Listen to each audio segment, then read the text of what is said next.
নমস্কার বন্ধুরা, আজকে আমি বানাবো পাঁঠার পাও দিয়ে মুসুরির ডাল। তার জন্য আমার একটাই পাও নিয়েছি, আর আমাদের বাড়িতে সবাই খাবে না, দুইজনের জন্য বানাচ্ছি, তো একটা পাও এনাফ আছে। আর আগে পাওটাকে ধুয়ে পুড়ে তারপর আবার ধুয়ে নিয়েছি, ধুয়ে একটু নুন দিয়ে আগে প্রেশার কুকারে সিটি মেরে নিয়েছি। দেখুন বন্ধুরা, আমি 5টা সিটি মেরে নিয়েছি। আর হাফ কাপের মতন ডালটা নিয়ে এখন দিয়ে দিচ্ছি। মুসুরির ডালটা ধুয়ে ডালটা দেবো, একটু নুন দিয়ে দেবো আর হলুদ দিয়ে আবার 2টা বা 3টা সিটি মেরে নেব। আর হাফ কাপ জল দিয়েছি আরও, আর হাফ চামচের কম একটু নুন দিয়ে হলুদ দিয়েছি, আর নুন আধা চামচ দিয়েছি, দিয়ে এখন 3টা সিটি মেরে নেব।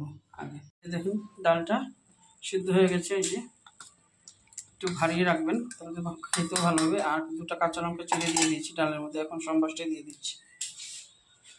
তেলটা গরম হয়ে গেছে, শুকনো মরিচ ফোড়ন দিয়ে দিলাম, তেজপাতা দিয়ে দিলাম,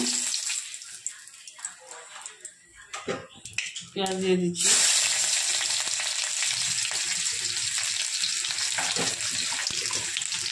একটু আদা ছোটো করে দিয়ে দিচ্ছি, ভাজা ভাজা করে নিই। রসুন দিয়ে দিচ্ছি, থেতো করে দিয়েছি 2টা রসুন।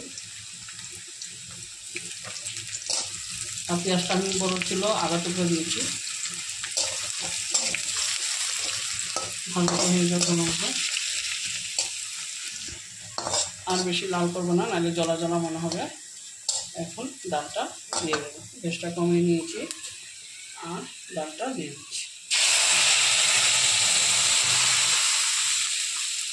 ডালটা ভালো মতো ফুটিয়ে নেব, আর গ্যাসটা বাড়িয়ে দেবো। এখন বাড়িয়ে ডালটা ভালো মতো ফুটিয়ে নেবো, তারপরে দেখাচ্ছি।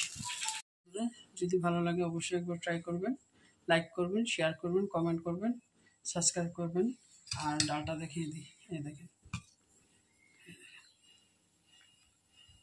একটু ঘনত্ব থাকবে, তাহলে স্বাদ হবে। দেখার জন্য অসংখ্য ধন্যবাদ। Thank you.